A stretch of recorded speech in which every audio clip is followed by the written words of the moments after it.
This is the BBC. This podcast is supported by advertising outside the UK. BBC Sounds. Music, radio, podcasts. You're listening to Wednesday's episode of The Archers from BBC Radio 4.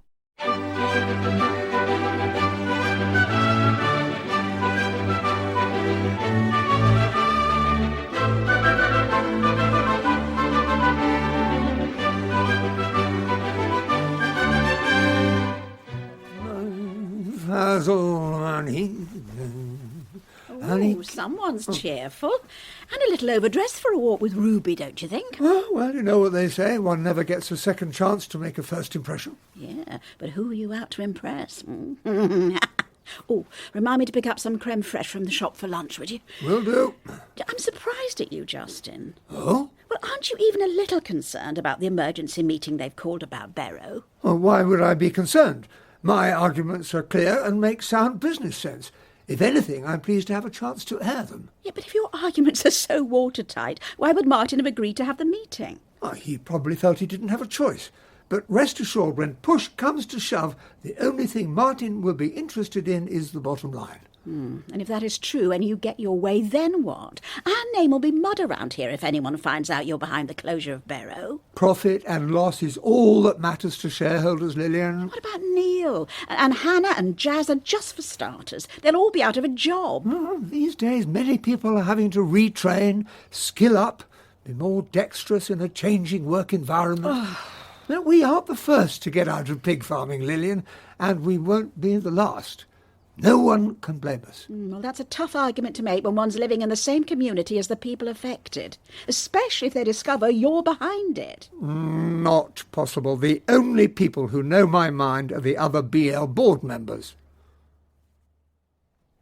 Neil, will you come back in here so I can fix your trousers? I need to get to the shop pronto. No, just don't you worry about it, son. We'll discuss it when you get back home, OK? Is that Christopher? Yeah. What's happened? Put your leg up on the footstool. Oh, do we have to do this now? It's a baptism, not a wedding. We'll not have you attending Harrison's baptism tomorrow, tripping on your trouser legs. You're his sponsor, now put your leg up on the footstool. I should have left for work by now. Surprised you're that keen to get to work myself. Well, whatever happens to Barrow, it's where I work. Not if they close it down. You should be there in 15 minutes. OK, I'll be as quick as I can. Oh, Look, if you keep still, I won't nick your leg. Oh, Lord help me, you really do pick your moments. What's happened? You were fine a minute ago. Neil? Oh, that was Christopher on the phone just now. Well, so you said. What did he want? He's just found out that Alice is seeing her solicitor about getting full custody of Martha. What? Oh, Susan, he's in a right state. Well, of course he is, no wonder. Said he went to drop Martha off this morning, and Alice told him to his face she's seeing the solicitor today. That sneaky little... Well, it's hardly sneaky, Susan, if she told him herself.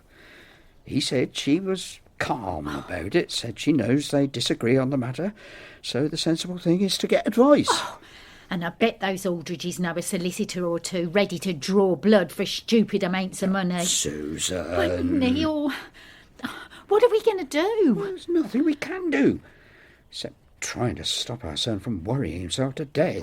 He should be worried. You're not helping. And you should be careful at work in case Brian's sniffing about again. He wasn't sniffing. He asked me to meet him. You're too trusting, Neil.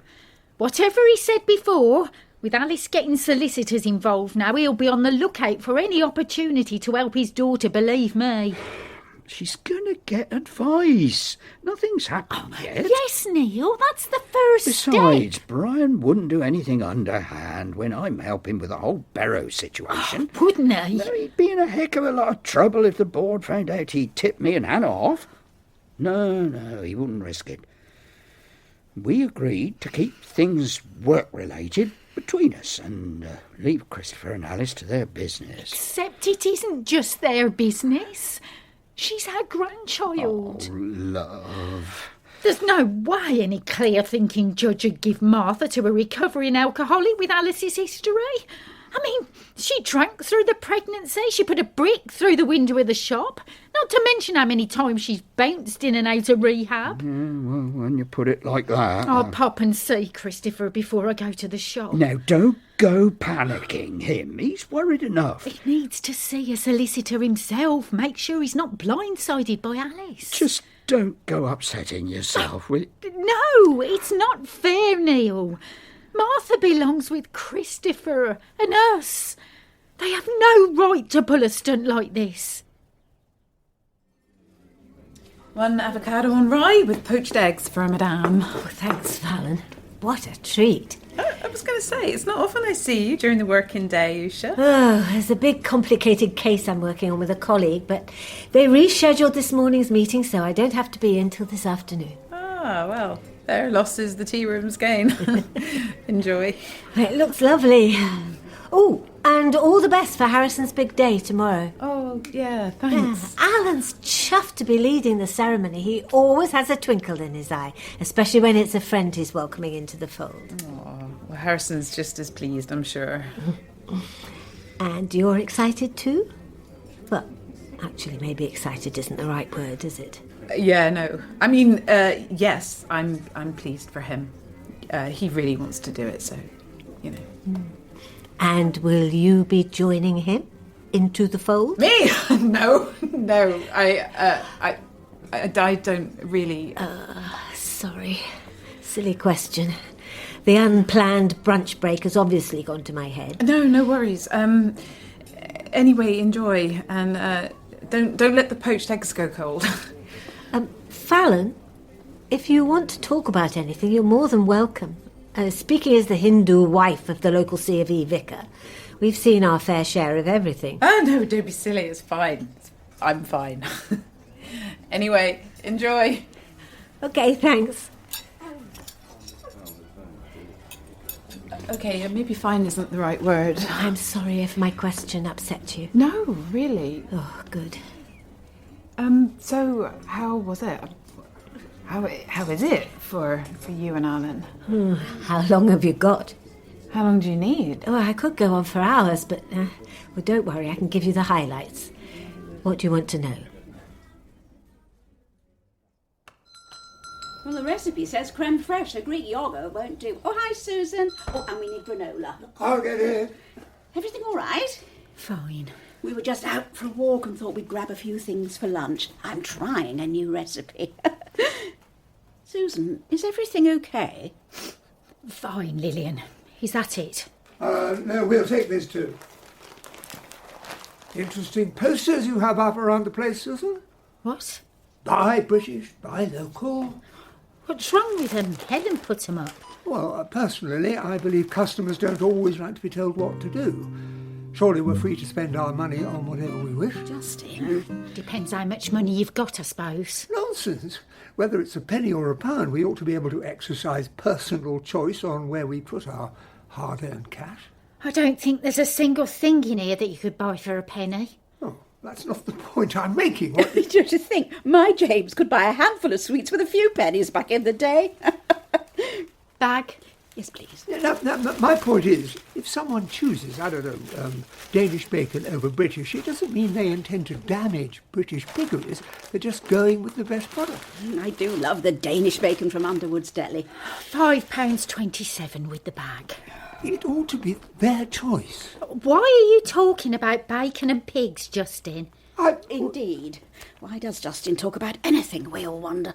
Oh, Lillian. The posters are about fresh produce, fruit and veg, low carbon footprint and the rest. Excellent, quite right. Well, come on, darling. Ruby must be restless out there. Thanks, Susan. Bye.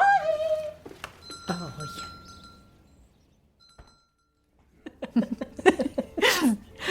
I suppose neither of us is conventional in our own way. And Shiv, my older brother, always says he knew I wouldn't settle for the sensible pharmacist type with a meticulous side party. But he'd never have banked on a handsome leather-clad motorbiking vicar.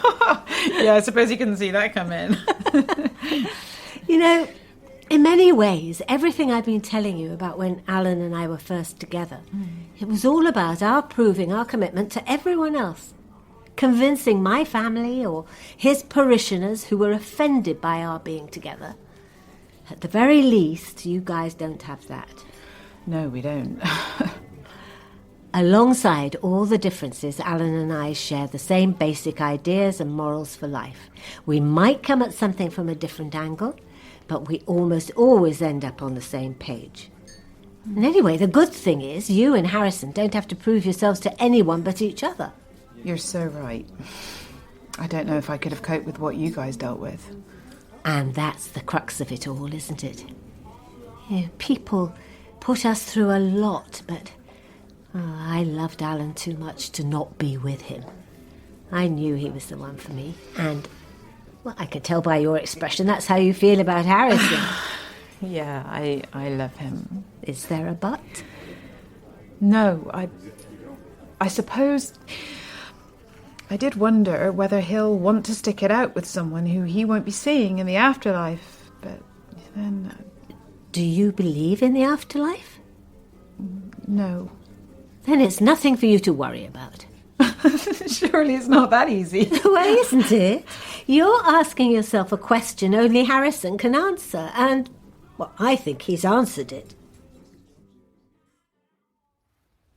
All I'm saying is she wasn't herself. I've never known Susan to be at the shop without her makeup on. And she'd definitely been crying. I was merely making the point in my local shop, of which I am a loyal patron, that the customer is always right. Well, you didn't help her mood. Huh? Mind you, her sister didn't help your mood much when she tried to collar you for the veterans cricket team. Stop it. I thought Tracy made a solid case. You should have taken her up on it. Well, I ought to start making lunch. Yes, it better be good too, after what we went through to acquire the creme fraiche. I just can't help thinking about poor Susan. Yes, she did seem somewhat upset. Well, that's what I've been saying. I'm not implying you upset her. She was clearly distracted before we got there. Oh, I suppose it's probably about Alice and Chris. Unless... What? Well, I was just wondering if words got out about burial. Oh, it can't have. You said yourself. No, I know what I said. But what else could have made her so upset, so tetchy with us? She was, wasn't she? Yes. And she did pick up on your bacon and piggeries comment. Damn it. Oh, Justin, what if it's true? What if she does know? Then the BL board has a leak, and when I find out who it is, they're toast.